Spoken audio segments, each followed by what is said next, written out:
Hello everybody, how's it doing? How's it going? Welcome back to another fan reading on r/CREEPCAST.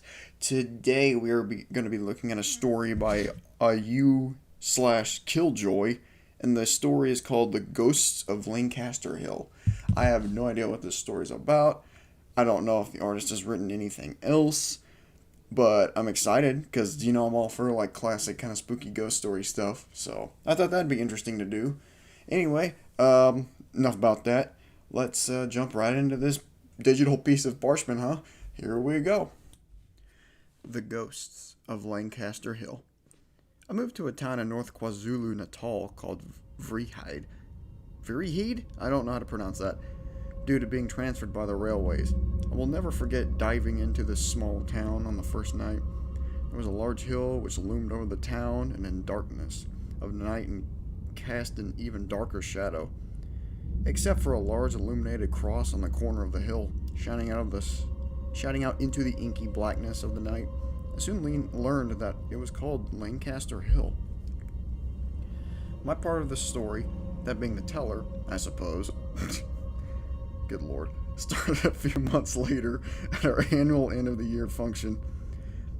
Apartheid had ended Apartheid? What is that word? Had ended 5 years prior on the first democratic elections had just taken place a few months prior.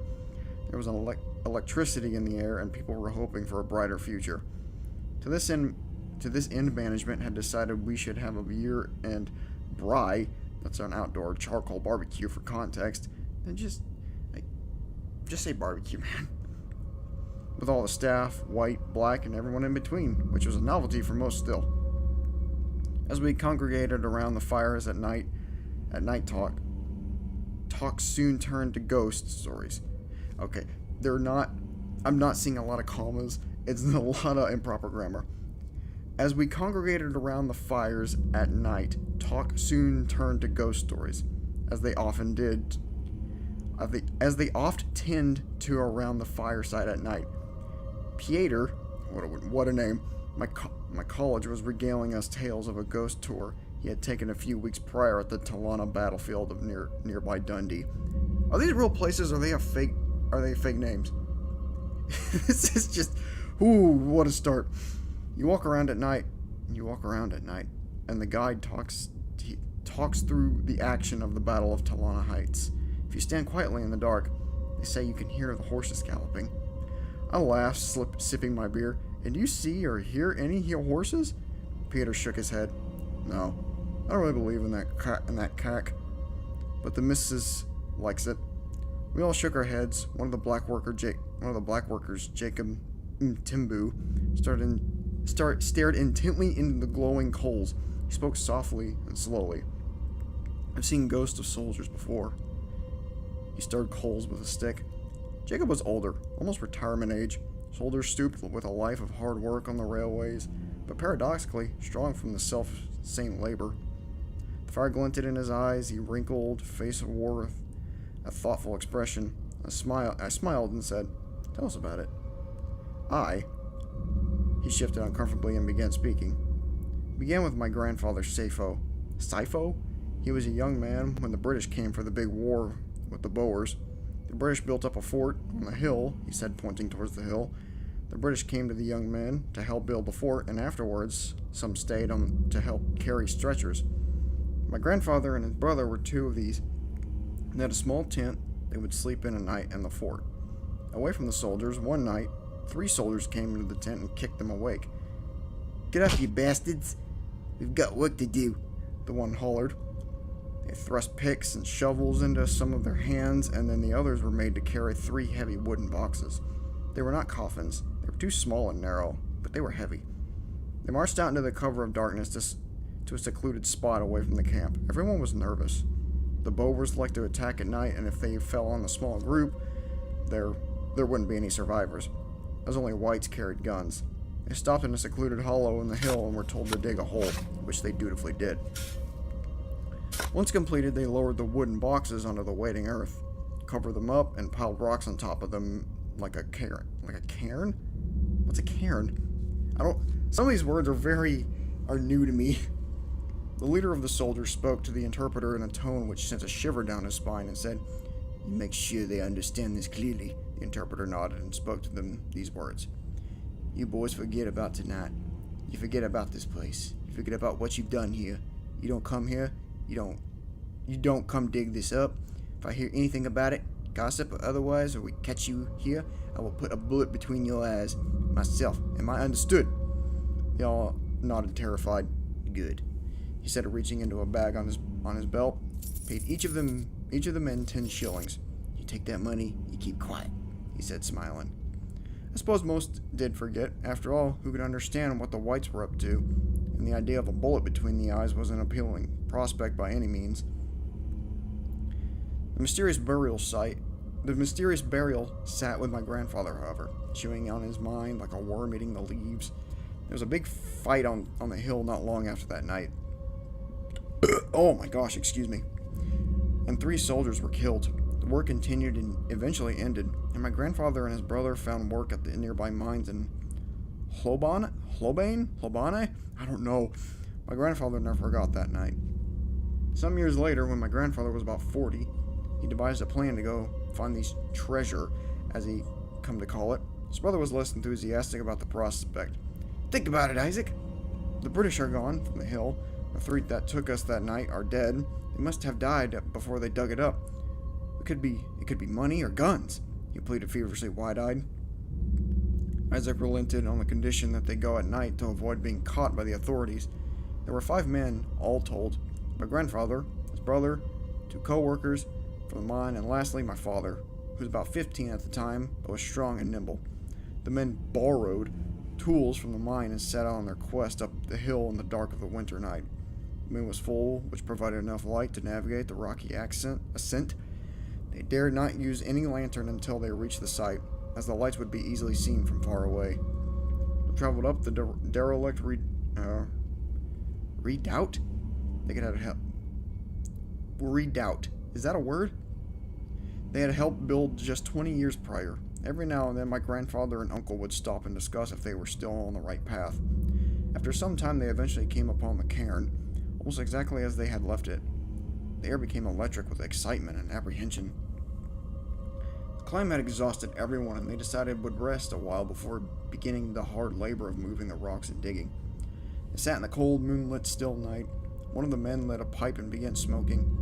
The group who up until had been tense was becoming relaxed and excited about the lay beneath them waiting. "What is that sentence?"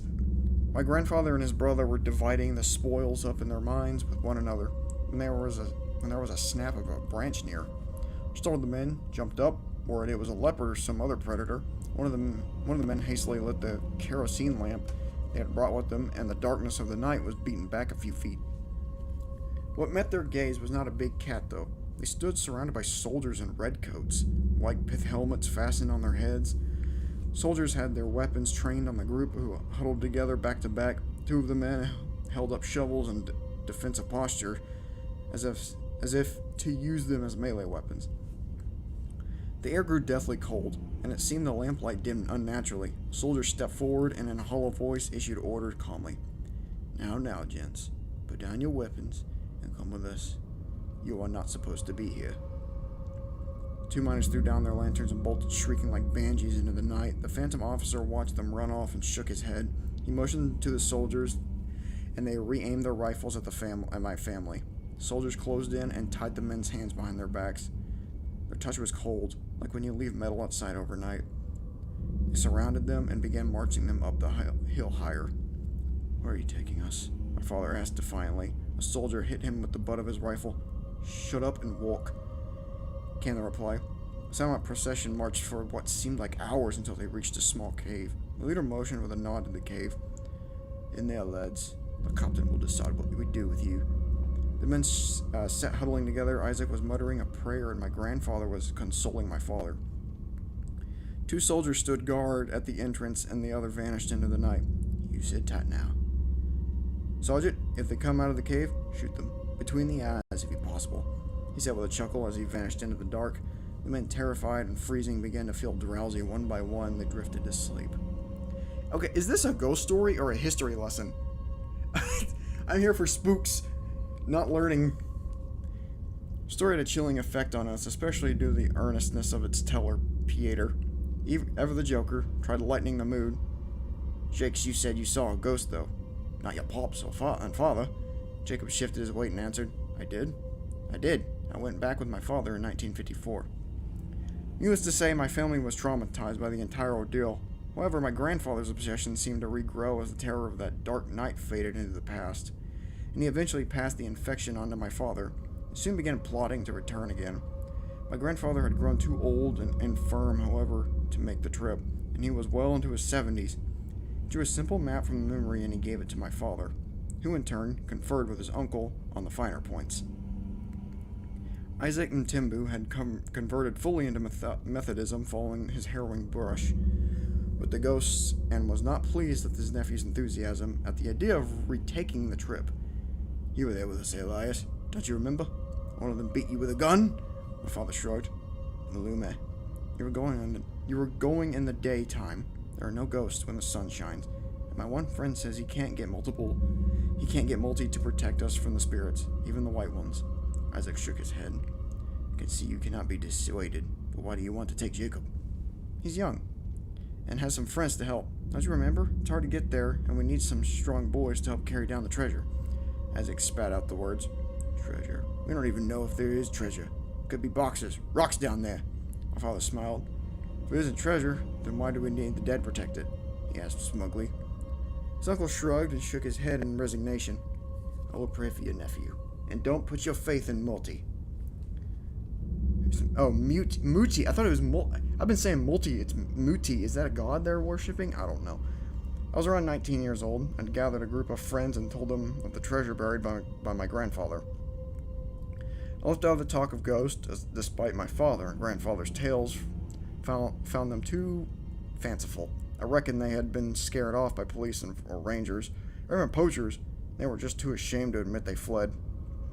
A group gathered at the base of the hill. Only my father and grandfather remained of the original party.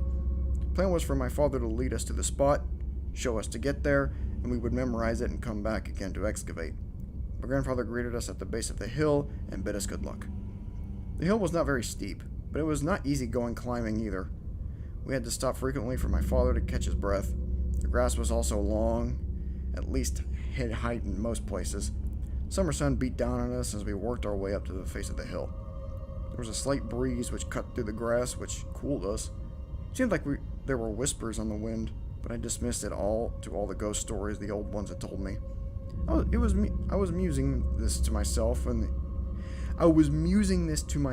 we came upon the pile of rocks. Holy crap. My father clapped and laughed excitedly. My friends also grew excited, clapping each other on the backs. I noticed a smashed lantern lying in the grass. The two shovels and a pick, rusted and brittle with age. The blood ran cold. My family story had evidence. With the clamor of the young men, I heard other voices speaking English. Shh! I exclaimed, diving down to the ground. The others followed suit. Tensely, we all waited, barely breathing. It was then that a huge burly man stepped out into the tall grass. He had a shock of red hair and a beard which matched his uniform. Uniform shirt was unbuttoned, and the top and shock of red chest hair cascaded out. He carried a bullwhip. Surrounding us again came a troop of redcoats. My father clutched a small talisman around his neck. I guess the muti didn't really work like it should have. The giant spoke. You were told to stay away from your boyo. You got away with it the first time, and Captain said I ought to put a bullet between your eyes right quick this time. I will admit, we were terrified. Soldiers began training their guns on us, and he sprung up and started running. The big man cracked his whip and struck me on the calf. The pain shot through me, causing me to stumble, but I didn't stop moving. Tears filling my eyes, I looked back, seeing my father and the others running behind me. The burly Scotsman shouted at us as he strode forward through the grass. Don't come back here, you bastards! That's not Scottish. Well, I could do a Scottish accent. Hold on, let me... Alright. Don't come back here, you bastards! That's better. To this day, none of us has ever been back. Jacob trailed off his tail. Well, are we just now getting back to the present? I'm kind of lost here. Alright, here we go. I guess this is part 4. I haven't been mentioning there's parts in this story, so this is part 4. That is my bad. We stood in silence, gazing into the coals. Their heat seemed to be dissipating. Pieter laughed and walking away to go get another beer. Great story, Jake. Jire. I was transfixed. Are you serious, Jacob? I mean, it's quite the tale. Jacob smiled wearily and put his trouser leg showing a thick white scar on his otherwise brown leg. This is my only proof, boss. My mind reeled. Can you show me where it is? I mean, there might be something of great value buried there, I said excitedly. I could organize a bakkie to drive up there. What's a bakkie? There's a lot of words I do not recognize. Jacob held up his hand to shush me. Did you not hear my story? The dead don't want us there. I interjected. I am not afraid of ghosts, Jacob. Plus, I'm what? I cut myself off before I finished my sentence. Jacob finished it for me. White, you mean? The ghosts won't mind if Umlungu digs up their treasure? What is going on? I am so confused. I blushed and looked at my feet. I didn't mean anything by it. No, you didn't. I know. Part of me is intrigued still, but let me tell you, put it from your mind. Your whites don't respect the ancestors enough. Don't let the ideas of treasure trouble you. And don't trouble the dead, Jacob said somberly. Guess he was right. Once a year, the church hikes up the hill and we have a sermon up there. It's usually in the summer, and sometimes when we are there in the shade of the big cross and the wind whistles through the grass, I catch myself listening for voices on the wind. Sometimes I feel I can almost hear them. Suppose I'm haunted by Jacob's tale, and the idea of the elusive treasure, and I suppose some of you who've read the story will also be haunted by the ghost of Lancaster Hill. What?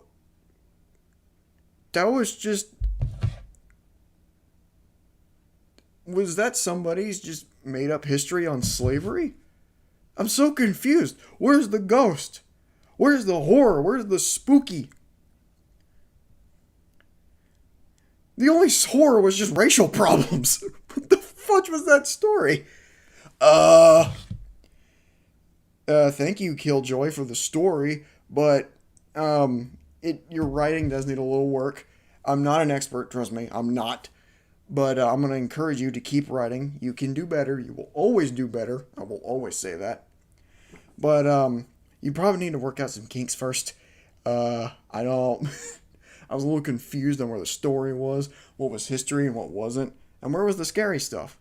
I wasn't scared in the slightest reading that. I was just confused and baffled by all the unfamiliar names and places that I don't even know exist or not. But, again, thank you for the story, and I will leave a link in the description so y'all can check it out. Do not harass, don't make fun of, just, be positive, reaffirming, give them some tips, stuff I couldn't say. Not that I just don't have anything to say. That's all I'm saying. Good Lord. Anyway, thank you all so much for watching. I appreciate it. And you all have a great night. Later.